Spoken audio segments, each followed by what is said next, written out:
Estamos ao vivo. Boa noite, pessoal, a quem nos ouve e quem nos vê. Mais um episódio, se a gente pode chamar, dessa série que a gente, sem fins lucrativos, que a gente faz aqui, é o Crawlers After Hours.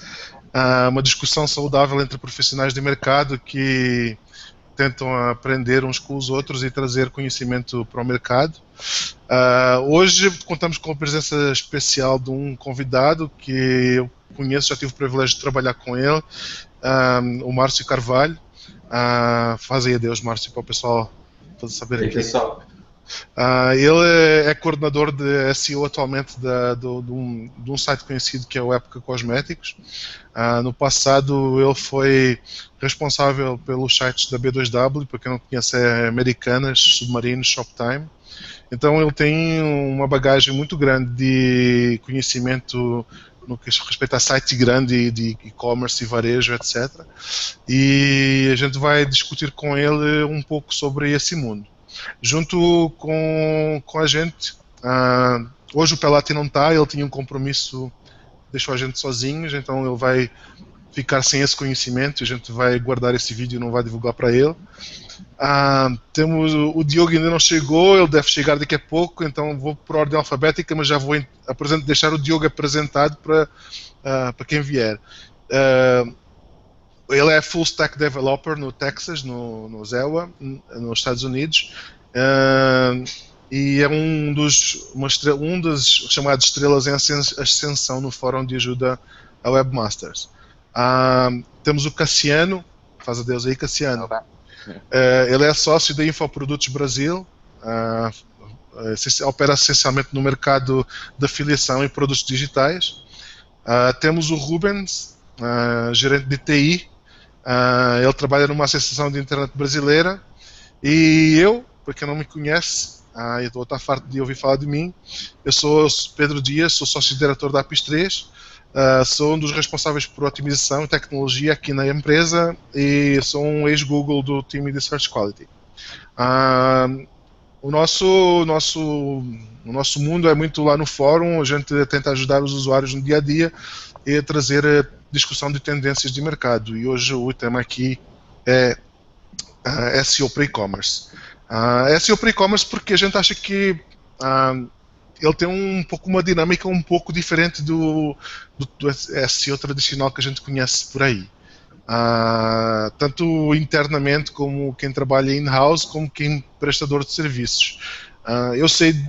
Eu tenho algum conhecimento disso, já prestei consultoria para um grupo grande, aí juntamente tive o privilégio de trabalhar com o Márcio, então passei tanto tempo aqui na minha empresa quanto lá internamente com eles, que eu ia muito tempo para lá, chegava a ficar alguns dias lá mesmo, juntamente com eles, para resolver coisas internamente que precisavam andar e não andavam.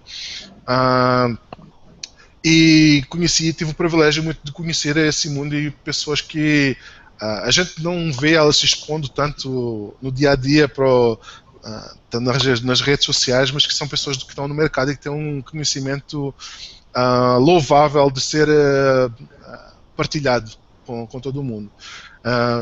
Márcio, você quer começar a dar um pouco do teu parecer e contar um pouco da tua experiência, talvez, sobre esse mercado não sei se você já operou antes fora do mercado de varejo, de e-commerce, e como é que foi quando você chegou nesse patamar, ou nesse mercado, como é que você sentiu essa mudança?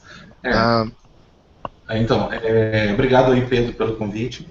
Então, assim, a minha experiência anterior era com um site de notícias. Eu cheguei a trabalhar num site de jornal, grande aqui no Rio de Janeiro também. Então, assim, o trabalho era muito diferente, era um trabalho mais de ensinar, assim, de acompanhar a produção do conteúdo, de estar entendendo como as keywords usadas pelas pessoas se transformavam no tempo, de estar criando nichos no site, coisas assim. E, de repente, fui convidado para trabalhar num dos maiores e-commerce do mundo, né, o maior da América Latina, e me vi num mundo totalmente novo, né? O SEO para e-commerce é uma coisa, nesse nível, de um site tão grande assim, é uma coisa completamente diferente. É muito você lidar com expectativas, dos diretores, das áreas, é muito você entender o lado das outras áreas e tentar fazer com que as áreas entendam que aquilo que você está fazendo no final é para melhorar o site em geral, não é para atender a uma ferramenta de busca específica ou atender uma demanda que é sua, que é uma coisa que você criou.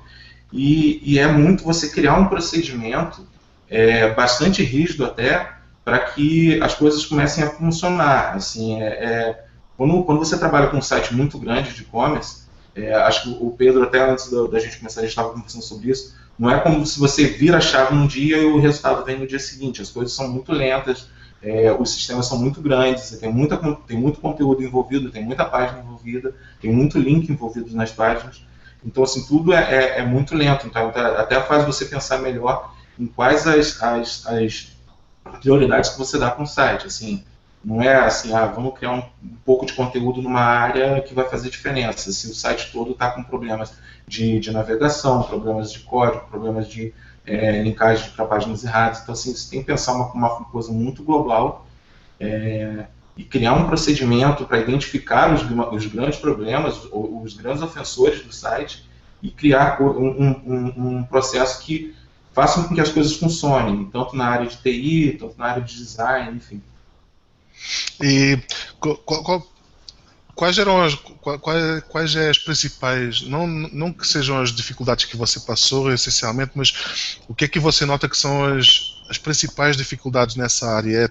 Sei lá, TI é o maior gargalo, ou é o pessoal de user experience, ou é fazer com que todos se conversem, ou eu acho que às vezes quando existe essa dinâmica in-house de fazer alguma coisa, querer andar para a frente e todo mundo querer ser dono da sua própria bola e não querer muito partilhar a bola com os outros, sei lá, porque tem que bater meta, porque tem que, sei lá, por alguma razão eles acham que fazer um serviço ou prestar um favor para alguém vai desmerecer ou vai tirar algum, deixar para trás a meta deles, não sei, se existe essa, como é que isso, se isso é realmente um problema e se poderia ser melhorado, ou como é que você vê isso sei lá, numa dinâmica interna da tua experiência?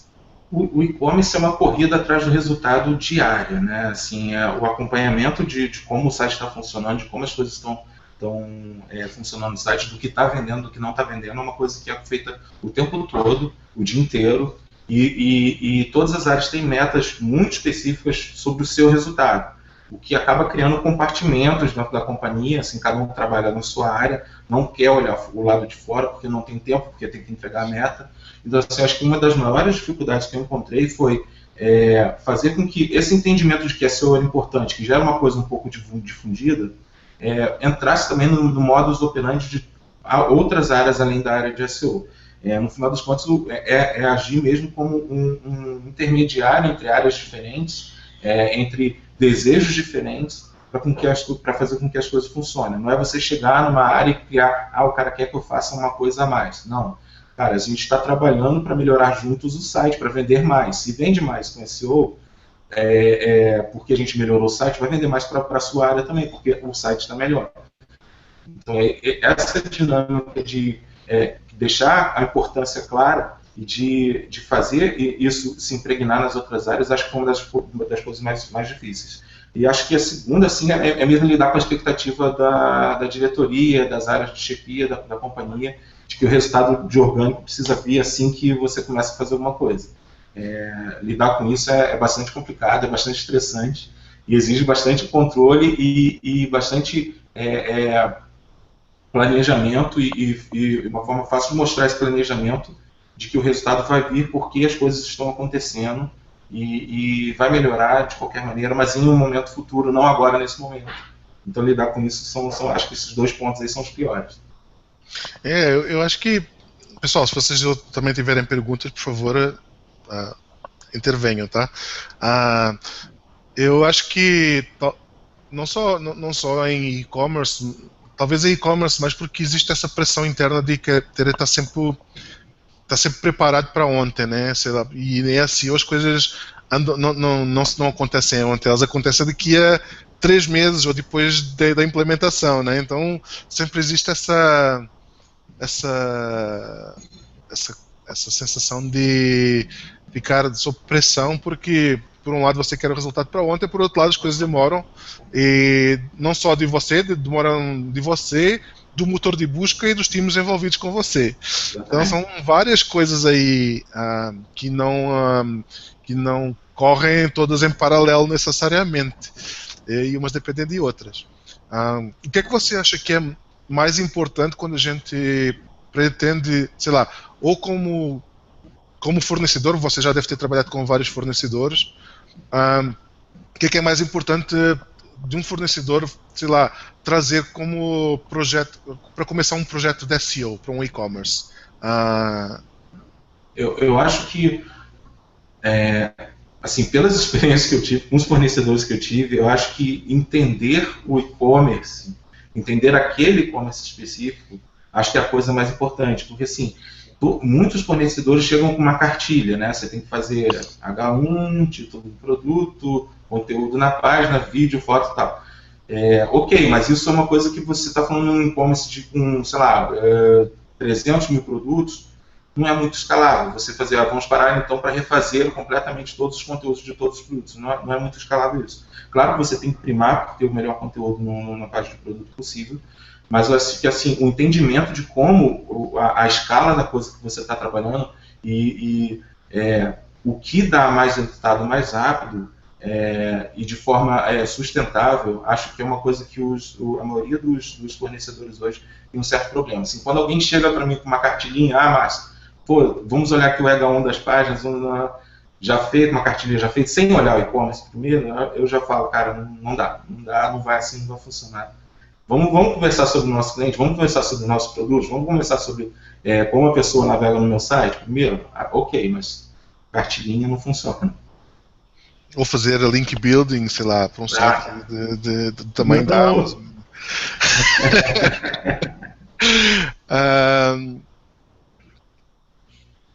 Eu tinha agora uma coisa na cabeça e fugiu. Tinha uma pergunta para fazer e fugiu. Isso acontece, o que você estava falando do cara vir com a cartilha, só para a gente não ficar com síndrome de vira-lata, isso acontece até com os SEOs de renome de fora. Eu sei que o Márcio, a gente agora não vai estar aqui a atribuir nomes aos bois porque não é esse o propósito, mas quando eu comecei a trabalhar quando eu conheci o Márcio mais de perto e a gente começou a colaborar, havia um SEO de renome no meio em que isso é uma coisa que vem não só daqui dentro, mas é uma coisa que às vezes se pratica fora.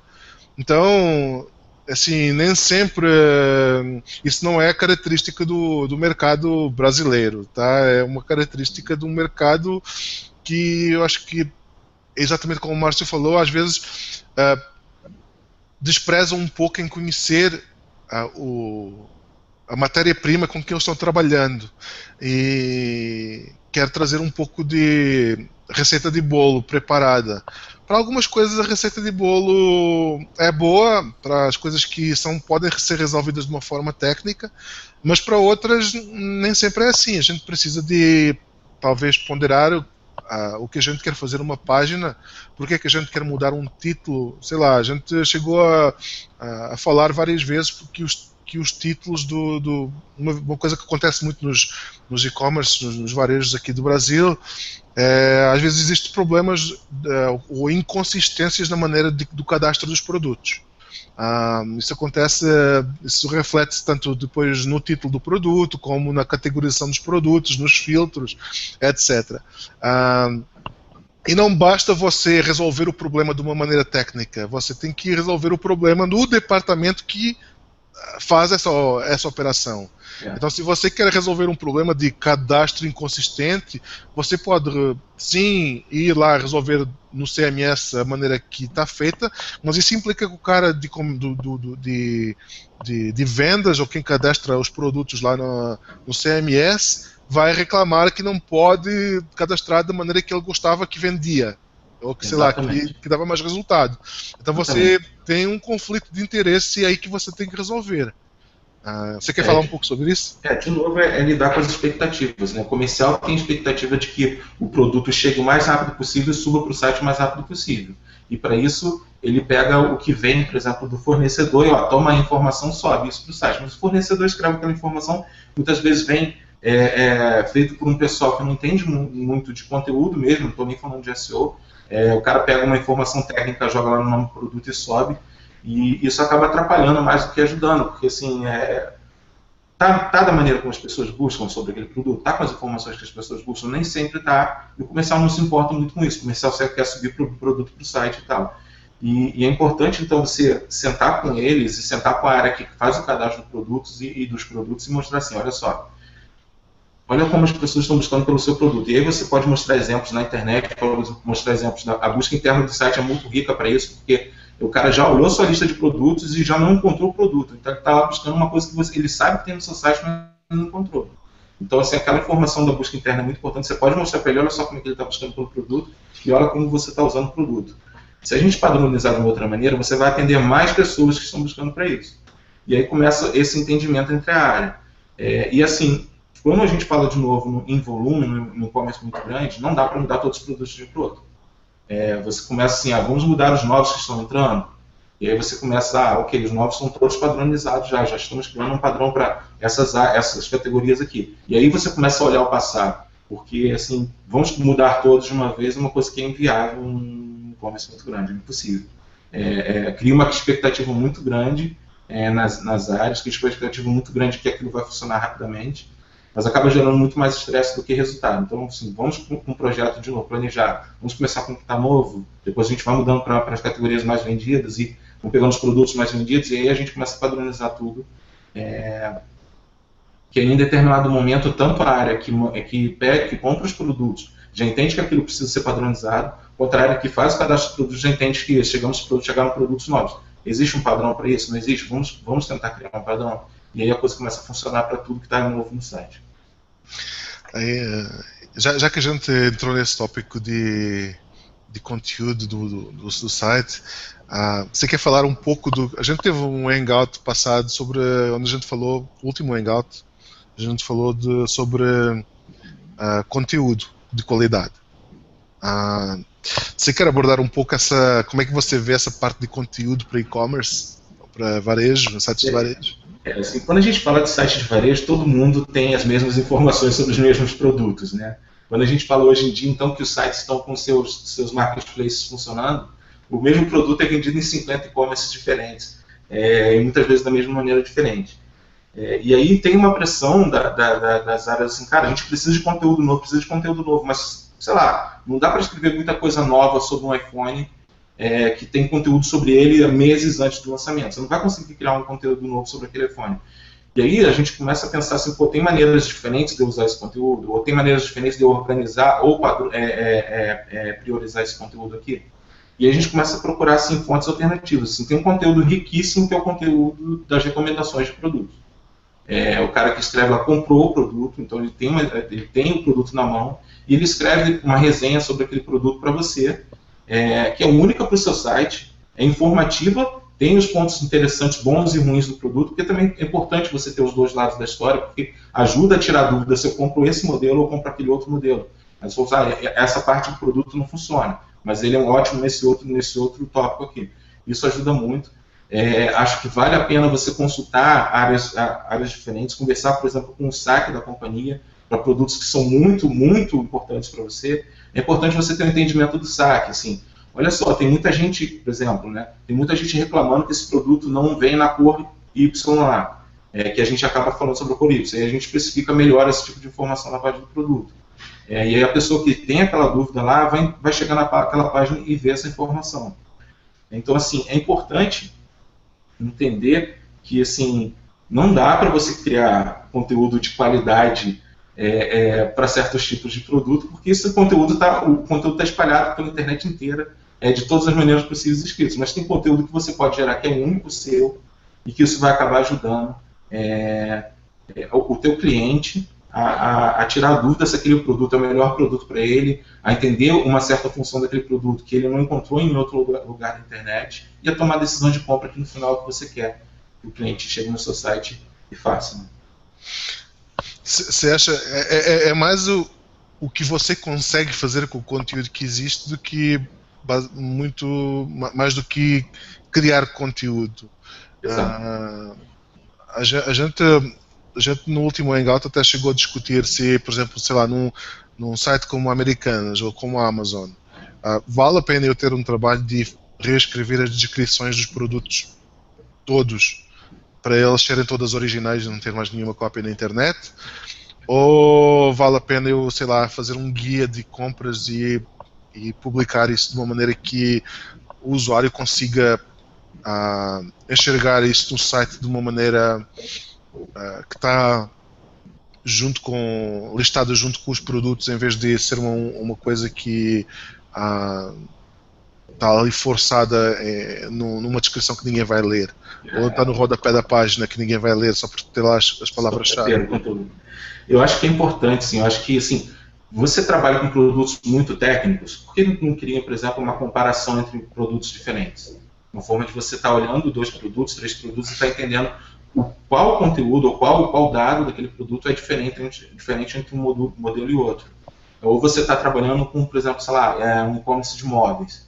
Acho que vale a pena ter algum trabalho com o seu conteúdo e vamos fazer uma foto desse móvel em algum ambiente real para você ter uma ideia de dimensão do móvel, ou vamos fazer um vídeo de como ele fica de mais ângulos, assim, se for um produto, sei lá, que ele não seja igual em todos os ângulos, vamos fazer um vídeo mostrando todos os ângulos dele, ou um vídeo de utilização de um produto. Se você é um e-commerce que você tem produtos que são só seus, acho que investir em conteúdo nesse caso é essencial.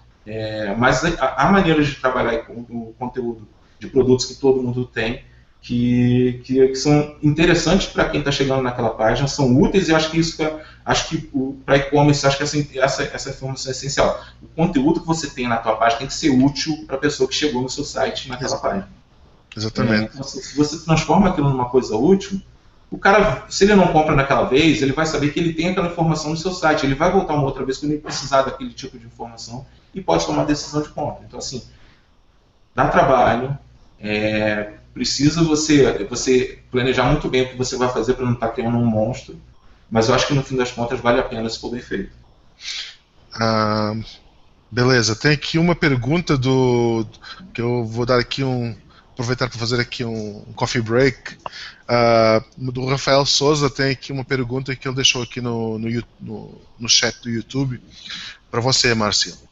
Márcio, como você trabalha a geração de backlinks, ou você acha que isso deve ocorrer naturalmente? Vamos lá. Então, assim, eu nunca trabalhei com link building na minha vida. Eu trabalho com SEO desde 2008, mais fortemente desde 2009. Nunca trabalhei com link building da maneira tradicional. Tipo assim, vamos consultar fóruns, procurar blogs que falam sobre esse assunto, vamos procurar links, parceiros para a gente fazer troca de link. Eu nunca trabalhei com isso. Eu acredito, de novo, que se você cria conteúdo que é único, se for conteúdo que seja útil para o usuário, esses links vão acontecer naturalmente. Claro que você está começando do zero. Eu acho que aí vale, se você é um e-commerce pequeno, vale um investimento seu de atrair pessoas que sejam, você acha que tem um interesse naquele seu produto, para que elas vejam o seu conteúdo, e aí, sem criar links, assim, vem cá ver, cria um link na sua página e a gente vai trocar alguma coisa. Mas acho que vale tentar atrair as pessoas, assim, conversar sem esperar link, e mostrar para as pessoas, olha só, funciona desse jeito, esse produto meu é novo no mercado, é dessa maneira. O que você achou? Assim, pode entregar a informação para mim, porque até essa informação mesmo em off, ela pode ser útil para você. Mas eu não acredito muito assim, em geração de link, em link building como uma forma boa de crescer para e-commerce. E aí, quando a gente fala de um e-commerce grande, muito grande, tem uma outra questão. Assim, qualquer coisa que você faça, tenha certeza que o seu concorrente está olhando. E se você começa a fazer técnicas que não sejam assim muito canônicas, né, muito bem entendidas, muito claras, assim, tenha certeza que o seu site vai ser denunciado. Então, assim, jogar limpo funciona bastante. Assim, acho que a longo prazo é uma técnica que acaba ajudando mais do que atrapalhando. Você sabe o quanto. Você é odiado agora, né? E quanto havia alguma pressão para fazer isso, né? Fazer alguma coisa, havia até questionamentos porque é que não se fazia, né? Quando a gente começou a trabalhar. Exatamente. E o site que fazia né, essa estratégia de trazer de backlinks, hoje não consegue nem aparecer na primeira página para vários keywords importantíssimos. Então, assim, e o que não fazia hoje é o site que tem mais cobertura orgânica no Brasil. Exatamente. Então, só para um exemplo aí de jogar a longo prazo nesse mundo que é de grande visibilidade, compensa.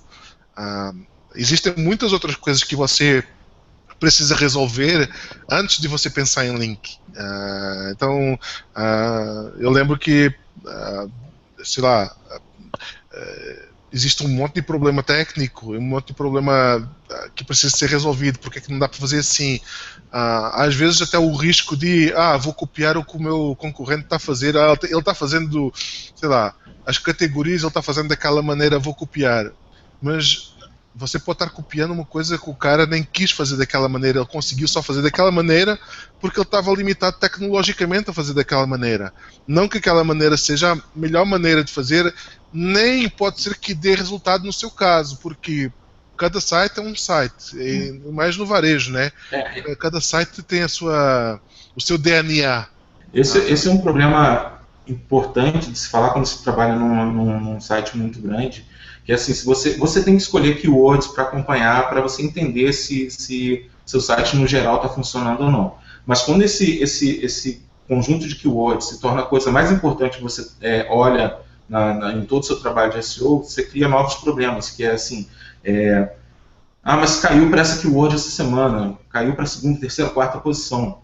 O que eles fizeram? Aí você entra num modo de alarme, de procurar problema num site, ou procurar coisas que aconteceram num site alheio ao seu, de catar keyword, né? E muitas vezes esse problema não existe. Assim, eventualmente foi uma atualização qualquer do algoritmo, ou eventualmente foi no momento em que o Google passou no seu site, aquela página estava fora do ar. Coisas, problemas momentâneos podem ter acontecido. Infinitas coisas podem ter acontecido do lado do Google, e aquele posicionamento ser instantâneo. E assim, e nem sempre, a gente já viu em vários casos, assim, estar em primeira posição para certos keywords é a coisa mais importante de sistema e-commerce, ou enfim, em SEO.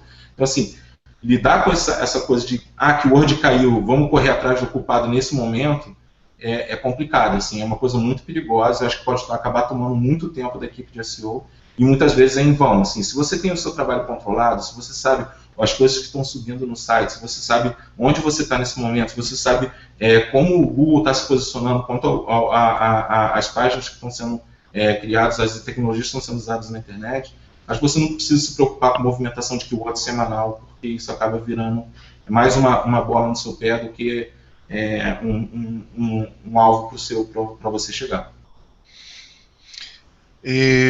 Fala um pouco de antecipação, ou que você trabalhar por antecipação, por exemplo, sei lá, imagina que eu vou ter a Black Friday agora em novembro. Quanto tempo antes um varejo deve começar a pensar nisso? Na tua perspectiva, na tua opinião? Acho que depende um pouco do tamanho do e-commerce, né? Muitos e-commerce eles têm dificuldade de fazer páginas novas serem vistas pelo algoritmo do Google.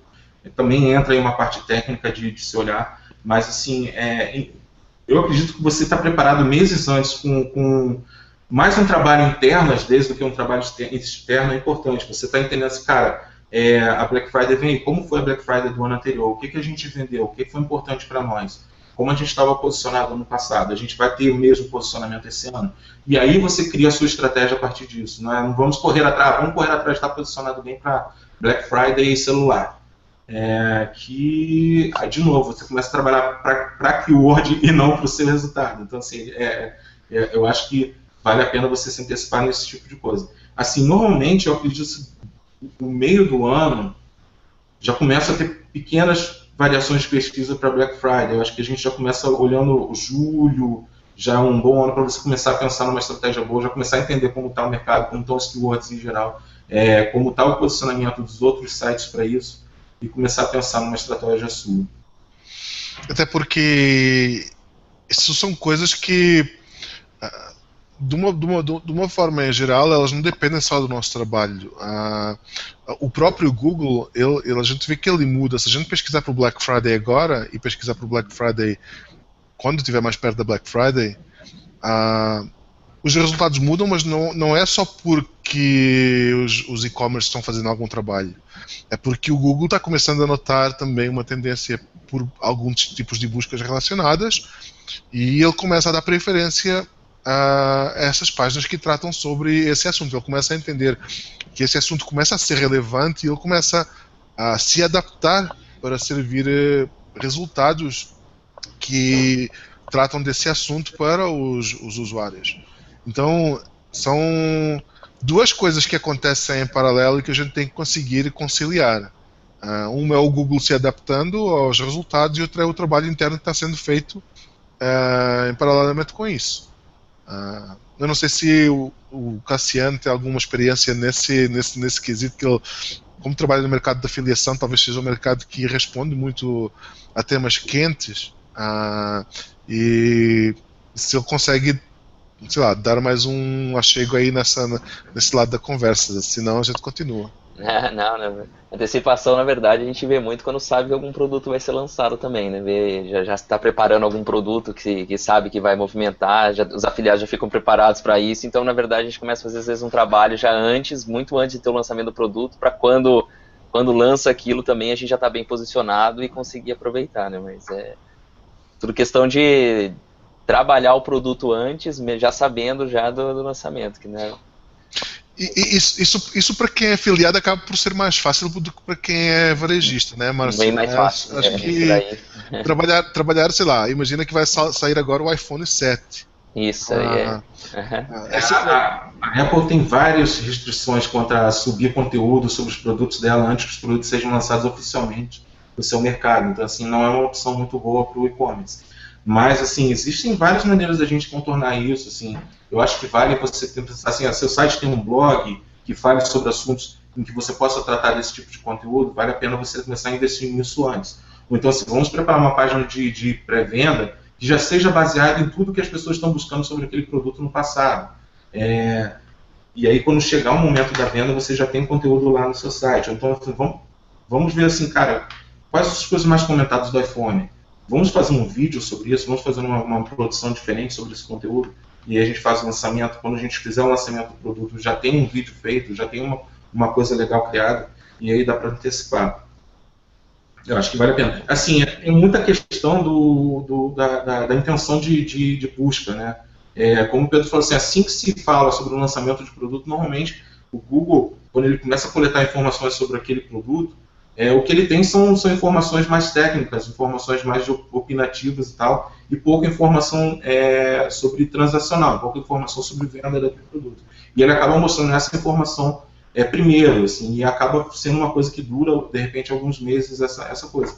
Mas assim que ele começa a perceber a mudança no comportamento, os sites de e-commerce começam a aparecer. Se você não se preparou para esse momento em que a coisa começa a mudar nos resultados de busca, você acaba perdendo a onda quando o Google começa a mostrar conteúdo diferente, porque a intenção de busca naquele momento mudou para uma intenção de pesquisa de informação, para uma intenção de onde eu posso comprar, como eu posso comprar, quanto custa, esse tipo de coisa. Na parte de afiliação, na verdade, a gente vê muito o que você até comentou, Márcio, de ter o conteúdo na hora de falar comparativos. Na verdade, a parte de afiliado trabalha muito com isso, qual produto é melhor. Vai lançar um produto que tem de conteúdo comparando aquilo com qualquer modelo de celular ou com outro modelo, vai lançar aquela TV, essa TV com essa TV, porque sabe que a partir do momento que o produto lança, na verdade, tem muitas pesquisas relacionadas com isso, né? Todo mundo vê essa informação. Eu, por exemplo, qualquer coisa que sai assim, na tecnologia, deixa eu comparar isso com aquilo, deixa eu ver qual é melhor, qual que vale a pena. Então, na verdade, esses conteúdos aí, para quem trabalha com afiliado, é muito mais fácil para gerar isso em blogs e informações para vender. O e-commerce é um pouco mais... É um pouco mais difícil realmente para montar esse conteúdo no próprio site, entendeu? Ter essa comparação ali, mas realmente é uma coisa que o afiliado aproveita bem, esses lançamentos assim. Sim. A gente abordou um pouco o lançamento de produto e E o outro lado, a descontinuação de produtos. Quando a gente tem um produto que, sei lá, uma coisa é ele ficar fora de estoque temporariamente e depois voltar, certo? A gente continua lá, tem lá uma página que fala, o produto está fora de estoque, coloque assim o seu e-mail e a gente avisa você quando ele voltar. Outra coisa é quando a gente sabe que o produto não volta mais. Tem muita gente que tem medo de dar 404 na página, tem gente que acha que é melhor redirecionar a página para uma página qualquer, ou da categoria, ou seja lá o que for. Então, qual é a tua percepção que tem sido nesse... que você tem passado pelos vários ambientes que você passou? Assim, fazer isso massivamente, manter a página do produto no ar durante um tempo, porque ainda tem muita busca para aquilo, e depois você remover, deixar essa página morrer naturalmente, fazer isso massivamente é um pouco complicado, porque depende muito mas quando eu vou tirar no ar, eu faço isso de uma forma, um ano no ar para todas as páginas. Isso acaba virando uma coisa muito difícil, porque a gente tem uma massa de informação muito grande, às vezes, no site, no ar, e isso acaba ficando impraticável. Você fica gastando muito servidor, muita banda para estar mantendo esse tipo de coisa funcionando. Mas, por outro lado, existem produtos que são importantíssimos e tem a gente, por exemplo, esse mercado celular é muito assim, você tem um modelo 1, modelo 2, modelo 3, modelo 4, modelo 5 daquela mesma linha de aparelho. Se ele for importantíssimo para o teu e-commerce, eu acredito que você pode pensar assim, vamos deixar essa página no ar durante um tempo, porque ela é importante, mas vamos assim, eu mostro que o produto acabou no meu site, que ele não vai mais ter venda, mas eu ofereço para o cliente as opções mais novas. É uma forma de você fazer, essa é uma forma que eu gosto de fazer. E se depois de muito tempo você não tiver mais esse produto para vender mesmo, acho que para certos produtos vale a pena você fazer um redirect. Mas, de novo, exige um certo planejamento, porque não é uma coisa que é administrável no tempo para todos os tipos de produtos, para todas as categorias do seu site. Para além que, se você fizer isso de uma forma programática, existem provavelmente dois problemas. Existe um problema que, se o Google começar a interpretar esses redirecionamentos como Soft 404 ou Soft 404, né, ele vai começar a interpretar essas páginas como 404, mesmo que você esteja redirecionando elas. Então, você dar um 404, ter uma página que tenha um Soft 404, seja identificada como Soft 404, é igual a dar 404, mesmo que você esteja redirecionando ela, não está passando nada. Por outro lado, assim, isso vai gerar um legado no TI, que o TI não vai ficar nada contente com você. Eles não vão te amar, porque você vai obrigar eles a manter um legado de redirecionamentos lá, que eles não vão querer manter durante muito tempo. Durante quanto tempo a gente vai ter que manter essa lista de redirects? Vai ser indefinidamente. E quanto mais redirects você fizer, vai só acumular. Então vai depender da sua infraestrutura aguentar com tudo isso. Não é uma coisa que você possa fazer como faz num site do WordPress ou como faz numa loja pequena. Você tem que pensar muito bem antes de entrar por essa coisa de fazer redirect. Por exemplo, isso para vocês verem como as coisas são diferentes. Eu no passado eu trabalhei também com, agora já desapareceu, eu posso falar, eu trabalhei com o Bom Negócio. Trabalhei com o Bom Negócio e ajudei eles a migrarem para o OLX na altura. Ajudei essa migração que ficou a marca de um, ficou o site do outro, etc. E a gente começou até a trabalhar com o Bom Negócio porque a gente começou a trabalhar com o grupo Schibsted, que é o conglomerado que é detentor que era detentor da marca Bom Negócio. E eles tinham em Portugal o Custo Justo, trabalhávamos também com o site holandês, e o site húngaro e o site português. E tinha outra mistura, que era o site francês, não era o site francês, era a versão francesa e a versão holandesa da versão holandesa, assim, da versão belga, aliás. E o site português, eles tinham tido o privilégio, ou sei lá, de vender um caderno de anotações do Mourinho. O Mourinho, treinador de futebol, né? Vocês devem conhecer. E como como devem imaginar, foi um produto que ganhou um monte de exposição na mídia. O site da Custo Justo está vendendo o caderno do Mourinho, um caderno de anotações. Então, uma vez que o caderno foi vendido, o que é que você vai fazer? Você vai jogar a URL fora? Você vai fazer o quê? Na altura, acho que uma coisa legal que eles fizeram foi tipo fazer uma espécie de homenagem do a gente vendeu o caderno do Mourinho e fizeram tipo uma landing page dedicada à venda eles terem vendido o caderno do Mourinho. Foi uma coisa assim, foi inteligente de se fazer, dependendo da maneira como você faz, obviamente, né? Eu não sei se ainda está live, se eles já tiraram, mas foi uma maneira inteligente de usar um site em que o conteúdo entra e sai, porque é um site de classificados, né? Que às vezes a coisa entra e sai no mesmo dia. E aproveitar a exposição que teve para criar uma coisa legal. Então, é uma coisa, assim, cada caso é um caso, realmente, porque, por exemplo, no fórum lá teve uma pergunta hoje de um cara falando do e-commerce dele, falando que ele troca todos os produtos do e-commerce dele, ele queria saber o que ele faz com as URLs, porque de 5 em 5 meses ele troca todos os produtos, joga tudo fora e entra produtos novos, a cada 5 meses. Então eu falei, sim, então é um caso diferente. Falei, minha opinião é o seguinte, eu pegaria os produtos principais que você tem, eu daria um redirecionamento, eu procuraria algum produto similar, como é um e-commerce pequeno, não é um e-commerce grande, que tem todo esse... Você consegue, por exemplo, medir lá, ver quais são as suas páginas que estão lá, o que está te trazendo, faz um redirecionamento dessas páginas com um produto similar, para uma coleção nova, um kit de produto que pode ser relacionado. Se tem algum produto que não encaixa, eu faria um redirecionamento para uma subcategoria relacionada. Nesse caso, porque, imagina, cada 5 meses o cara tirar tudo e joga novos URLs, aí o Google começa a pegar os novos URLs, joga tudo fora, você pega novos produtos. Então, quer dizer, o site no final acaba não sobrevivendo, você nunca vai conseguir estar bem no posicionamento. A partir do momento que você consegue se posicionar bem em alguma página, você está 404 entrando numa página nova, né? Então, talvez ele precise trabalhar muito bem as categorias dele. As categorias têm que ser muito bem definidas ali. Mas deixa eu aproveitar e já fazer uma pergunta para você em relação a categorias, agora que você mencionou. Na verdade, em e-commerces, eu acho assim, o que eu mais vejo é uma grande briga entre indexar as categorias, subcategorias e indexar páginas de busca. Cada vez mais eu quero buscar no Google TV, LED, 3D, eu quero encontrar uma subcategoria exatamente com aqueles produtos, com todas as opções do que eu busquei. E para isso acaba tendo que indexar vários subníveis, ou você indexar filtros, ou indexar busca. E na verdade eu vejo alguns e-commerce fazendo uma bagunça que indexa tudo. Tem filtro, tem busca e tá de cada maneira diferente. E ao mesmo tempo que você tem fazer essas indexações, você tem tratamentos de canonical tag, por exemplo, às vezes para você TV LED 3D, TV 3D LED, o que o cara pode indexar de maneira... Eu queria saber um pouco mais sobre isso daí, sabe? Isso é um pesadelo infinito, né, para quem trabalha com e-commerce grandes, assim.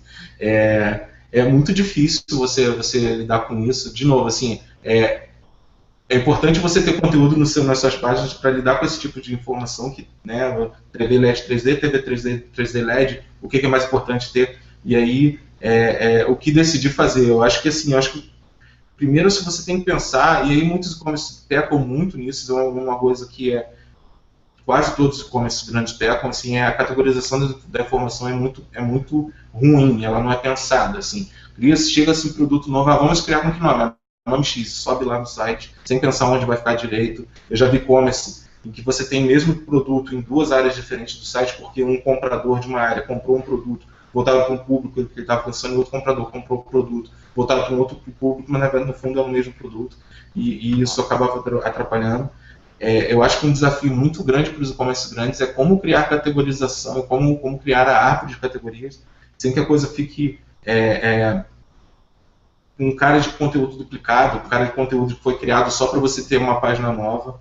Eu acredito em indexar filtros, eu acho que é uma coisa que funciona se, como você falou, se você tem que estudar muito bem como você vai fazer com as canônicas, você tem que estudar muito bem com o fluxo dessa navegação no seu site.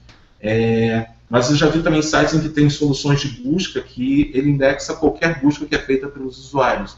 E isso acaba gerando um conteúdo de baixíssima qualidade, extenso pra caramba, e acaba não ajudando muito.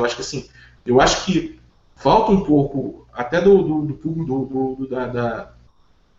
do grupo de trabalho, pessoas que trabalham com isso, esse controle sobre, essa possibilidade de ter controle sobre a informação do site. É chegar e falar assim, cara, esse site é meu, deixa eu pensar como é feito essa navegação, deixa eu pensar como é que é feito essa linkagem interna, e fazer isso funcionar, e fazer as áreas entenderem por que isso é importante, entender o fluxo para as áreas afins, que existe um fluxo de navegação que pode não ser só desenhada para o cliente naquele momento que você está criando aquilo, porque você pensa primeiro como o Google vai navegar mais facilmente, entender mais facilmente essas informações, mas que ele tem que ser pensada de forma que o cliente também consiga navegar aquilo lá facilmente. Então, assim, como eu falei assim, eu sou muito fã dos filtros,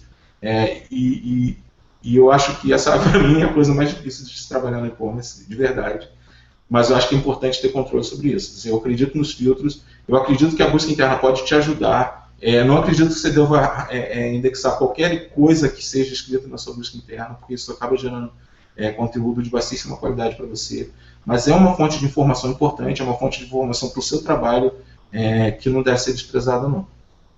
Eu acho que a mais-valia é você conseguir fazer com que a busca seja um complemento daquilo que você não consegue categorizar. Se você vai ter muito overlap, é melhor não fazer. Normalmente, eu recomendo, se você liberar a busca, você tem que ter um mecanismo de controle implementado que não deixe indexar tudo corrido.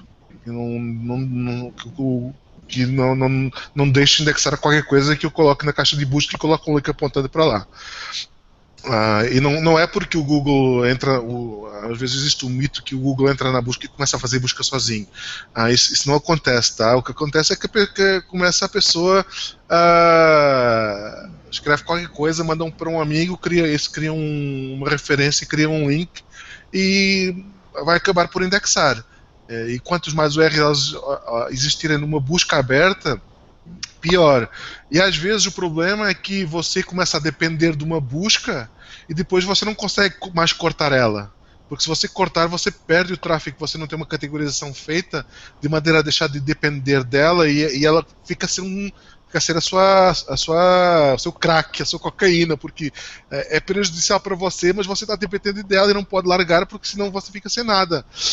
E aí acho que é uma coisa que é preciso ter muito cuidado na altura de controlar. Por outro lado, nem sempre todas as plataformas auxiliam muito a você ter controle sobre a sua navegação, sobre a sua linkagem interna e sobre as categorias do site. Então, assim, para mim é uma das coisas mais difíceis de você estar trabalhando hoje em dia, porque assim, depende de muitos fatores diferentes, né? Que às vezes não estão sob o seu controle, mas eu acho que vale a pena tentar ter controle sobre isso. E depois existem os vários, assim, eu já lidei com e-commerce de todo o tamanho, desde o mais pequeno que tem 100 produtos até um certo tamanho da Amazon, por exemplo. Então, assim, vai sempre, de vez em quando vai aparecer o fornecedor de serviço que vai te querer vender uma coisa qualquer, uma tecnologia. Tinha uma tecnologia agora que gera páginas automaticamente, com erros de ortografia para ranquear para tudo. É preciso muito cuidado na altura de comprar essas tecnologias ou de comprar um upgrade de plataforma. Eu vi gente que fez upgrade de plataforma fez upgrade de plataforma de e-commerce em outubro. E o pior, eu escrevi um post sobre isso em inglês agora, onde relata um desses casos de um e-commerce que a gente teve que ajudar porque eles fizeram uma migração de plataforma. O vendedor lá da plataforma deles, do CMS, falou que era bom fazer, que era uma plataforma melhor. Fizeram uma migração em outubro. Ou seja, perderam o Black Friday, perderam o Natal e um monte de coisa para os concorrentes, né? Então é preciso muito cuidado na altura de implementar coisas e o que fazer, o que é que você vai comprar dos seus fornecedores. Então o Márcio também tem alguma experiência em lidar com essas demandas. Sim, eu acho que criar página para iPhone, iPhone, qualquer coisa fone acaba sendo ruim para você, no final das contas. Mas você tocou num ponto importante, Pedro, a parte de migração de conteúdo, migração de plataforma. sempre acabam esquecendo de SEO, né? Então, assim, acho que é uma hora que, se você trabalha com SEO, você tem que levantar sua bandeira desde o momento em que você ouve falar que pode haver uma migração de plataforma no seu site. Você tem que ficar já agitado e já se inteirar sobre esse assunto, porque é onde normalmente acabam surgindo coisas que ferem demais o trabalho de SEO e que muitas vezes, para você recuperar, você pode estar falando até de anos aí, dependendo do que for feito. Então, assim, é importante pensar, lembrar de, na hora que se ouvir te falar na palavra de vamos migrar a plataforma, de que tem todo um trabalho feito no passado e precisa existir também quando o site for pro ar. E a gente viveu de perto, né? Um site querido do coração da gente que fez uma migração lá atrás e nunca se recuperou, na verdade, daquela maldita migração que foi feita sem supervisão alguma. Literalmente, de um dia para o outro, perdeu mais da metade do tráfego orgânico de um dia para o outro, assim, da noite para o dia, e não se recuperou depois, ainda não se recuperou até hoje dessa calamidade aí. Então, assim, é preciso, às vezes as pessoas e os profissionais de SEO esquecem um pouco como é importante planejar uma migração, não apenas fazer, mas todo o trabalho de planejamento da migração, que é preciso pautar tudo como vai ser feito passo a passo para não dar margem para erro, porque se você derruba o site, por exemplo, se você está fazendo uma migração em outubro, se você tem o azar de tudo correr mal, você perdeu um negócio. Para muita gente pode significar, pode ser igual a ir à falência, né? Então é preciso um cuidado redobrado. Pessoal, alguma pergunta mais que vocês queiram fazer para o Márcio? Márcio, alguma pergunta que você tenha assistido aos Hangouts que você queira fazer, sei lá. Estamos chegando quase no final, daqui a pouco temos 10 minutos mais aqui para o final. Eu acho que eu gostaria de conhecer a opinião de vocês sobre os e-commerces brasileiros. Assim, se vocês acreditam que tem muita gente fazendo coisa certa, e aí do ponto de vista de SEO mesmo, assim, se vocês conhecem a galera que está fazendo, o que vocês acham do mercado, a direção que está se tomando. Assim, eu vejo muita coisa muito inicial aqui no Brasil, eu vejo muito e-commerce pequeno aparecendo e fazendo só o essencial mínimo possível, quando poderia estar fazendo muito mais, de forma muito mais interessante. Mas eu queria saber a opinião de vocês sobre isso. O que vocês acham, o que vocês têm visto, o que vocês acreditam que falta no mercado brasileiro de SEO quando a gente fala de e-commerce. Alguém quer começar, para não ser sempre eu, o mal da fita? Cassiano, você quer? Bom, deixa eu começar então. Bom, eu não vou citar nomes, assim, de nenhum momento, nem qual site, qualquer, mas, assim, eu vejo alguns sites ali, esse negócio que eu falei pra você ali, a pergunta, a questão da busca, de estar... a busca, a categoria, isso na verdade eu vejo como uma das maiores bagunças ainda até agora. Na verdade, eu faço muitas consultas, realmente eu abro às vezes alguns e-commerce para dar uma comparada exatamente qual página deles estão aparecendo bem no Google. Então eu vejo categorias, essas páginas de busca, que eu vejo de páginas, eles estão indexando qualquer coisa, igual o Pedro falou, indexar qualquer coisa. Nossa, o que tem de páginas indexando qualquer coisa na busca mesmo. Então a gente vê muito erro nessa parte, sabe? Já vi muitas coisas de indexar páginas, por exemplo, não tem a canônico também, que páginas que mostram o mesmo conteúdo de maneiras diferentes, que é outro problema bem comum que o pessoal seguindo. Só que eu vejo alguns e-commerces, eu estou vendo indo para um lado legal na parte de conteúdo, igual e-commerce não tem como, igual você falou, e-commerce são enormes, não dá para realmente trabalhar muito bem, às vezes, um conteúdo para cada produto, não dá para escalonar isso, mas eu vejo, às vezes, alguns e-commerce que pegam alguns produtos principais e fazem umas páginas bem legais com ele.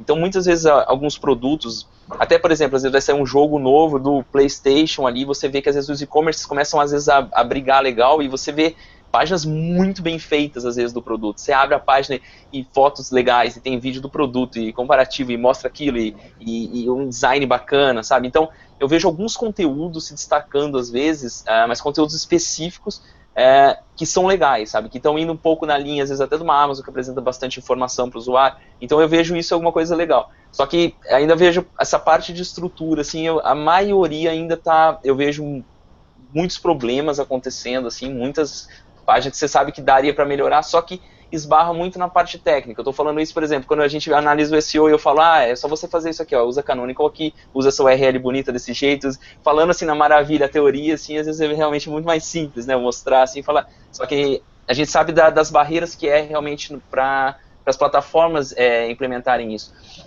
Uma vez quando eu trabalhei com e-commerce grande, trabalhei com uma consultoria junto com eles e eu apresentava muito das coisas, ó, isso daqui e tal, e na hora de analisar realmente a plataforma deles e ver a parte do desenvolvimento, o que precisava, nossa, era um caos, assim, na verdade, porque realmente precisava de muitas alterações na parte como é que eu vou conseguir fazer isso? Aí você olhava na parte do sistema, não, isso aqui é engessado, isso aqui vem preso daqui, isso aqui eles não dão margem, não, isso não tem como alterar, o pessoal do desenvolvimento não mexe nisso. Então, na verdade, engessa tantas coisas assim e cria essa dificuldade. Então, eu espero, assim, com o crescimento cada vez mais até das plataformas que estão sendo utilizadas ali, essa maior mobilidade, assim, ter mais opções, aos poucos vão implementando, o que está acontecendo essas melhoras com o tempo, a pessoa ter mais aquela flexibilidade para você ter autonomia de mexer onde você quiser, fazer algumas alterações gerais que vão facilitar no site, né? Então, é uma coisa assim que, com o tempo, com certeza vai melhorando. Eu também acredito nisso. Assim, o Brasil, na verdade, está melhor que Portugal, no que respeita a e-commerce online. É uma dor que eu tenho no coração, é ver aquele país, o negócio online da maneira que está. Mas, enfim, eu acho que tem duas vertentes aí no mercado que podem ser melhor trabalhadas. A primeira é mais estratégica, a segunda é mais técnica. Eu acho que de um lado mais estratégico, os e-commerce, quem vende online, precisa de, sei lá, acho que às vezes sinto falta de eles abraçarem mais, terem paixão por aquilo que fazem, em vez de querer só fazer dinheiro porque vende. Eu sei que sim, o resultado final é querer fazer dinheiro. Só que a gente às vezes parece que, por exemplo, a gente vê os descontos que são dados na Black Friday, o nível de descontos que são dados, o nível a garra que o e-commerce tem para querer fazer negócio e até onde ele está disposto a ir em termos de conseguir negociar e em termos de dar benefício para o consumidor. De coisas que a gente vê que acontece no mercado de fora que aqui só se começou a fazer o ano passado. Por exemplo, uma coisa que eu até comentei no Search Masters, no último Search Masters que eu palestrei, que era cadê o Amazon Prime no Brasil? Qual foi o primeiro e-commerce que fez isso agora? Foi o Submarino. Não tinha até então. E isso é um super benefício para o consumidor. Se o consumidor tem uma assinatura que privilegia frete grátis, e se ele está em qualquer momento que ele vá comprar alguma coisa pela internet, ele vai privilegiar aquele site. Ele vai clicar naquele site primeiro que vai clicar em outro site qualquer. Então é uma estratégia de negócio que até então ninguém tinha feito nada. E já existia nos Estados Unidos há anos. Então, isso é um lado estratégico de querer fazer negócio, de querer traduzir e trazer benefício para quem compra.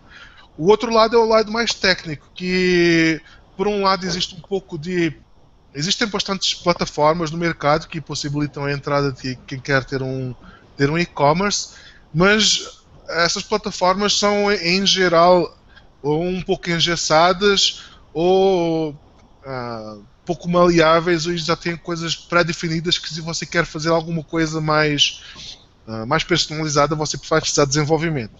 E aí você vai precisar trazer o negócio para dentro. Às vezes é preferível você começar a vender no Mercado Livre ou começar a vender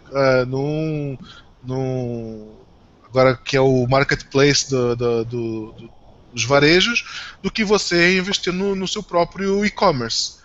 Porque às vezes implica que você não vai conseguir fazer o que você quer, ter o nível de customização que você quer, e implica um custo e uma manutenção alta normalmente.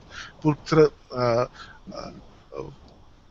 a fasquia entre você conseguir fazer negócio numa plataforma pronta e trazer isso para dentro e hospedar um servidor seu como coisa desenvolvida in-house é gigantesco. Existe um poço sem fundo aí no meio desses dois mundos. Então é preciso isso às vezes pode significar que você não vai conseguir mais subsistir ou sobreviver como negócio se você quiser migrar para uma coisa sua. Então esse lado técnico, eu acho que é uma coisa que as plataformas hoje em dia têm um pouco existentes aqui no Brasil, tem um pouco que evoluir.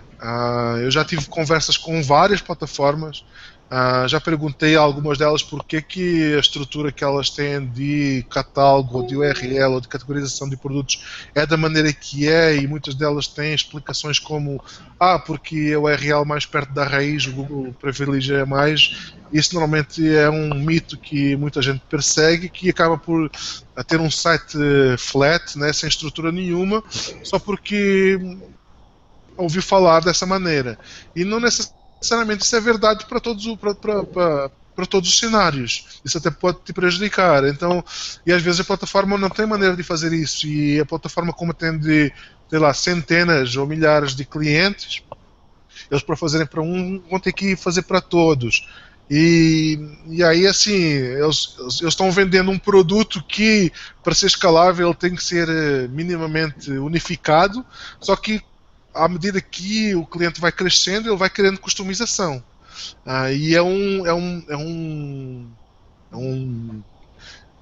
conflito de interesses aí no meio, né? De o cliente que quer mais customização e a plataforma que quer mais unificação.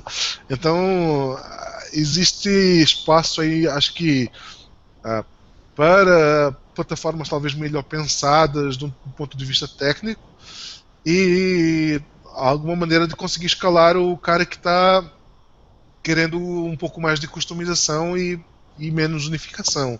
Então tem esses dois mundos, é o que eu falei, o lado mais técnico e o lado mais estratégico. Não sei se os outros são partilhando a minha opinião, mas é isso que eu penso. Bom, pessoal, se mais ninguém tiver mais nada para falar, chegamos ao fim, já chegamos bem no tempo. O Márcio já tem que ir embora, ele me pediu até para a gente começar um pouco mais cedo, para não acabar tão tarde, e daqui a pouco, se a gente deixar rolar, vai até às 8h30 mesmo. Então, terminamos por aqui. Vamos pensar noutros temas para trazer para o próximo Hangout, talvez mais um convidado, talvez mais um tema só entre a gente, não sei, vamos ver como é que vai rolar. Todo mundo que nos ouve está convidado a deixar lá algum tema no fórum de Ajudar Webmasters, e sei lá, a gente pode convidar alguém também para participar. E é isso, espero que tenham gostado.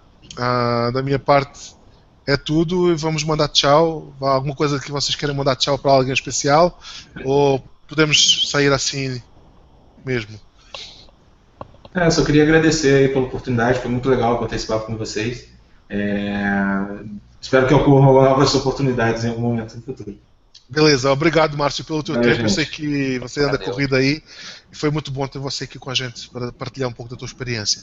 Tchau, tchau, pessoal. Até daqui a 2 semanas a gente se encontra aqui de novo no Crawlers After Hours.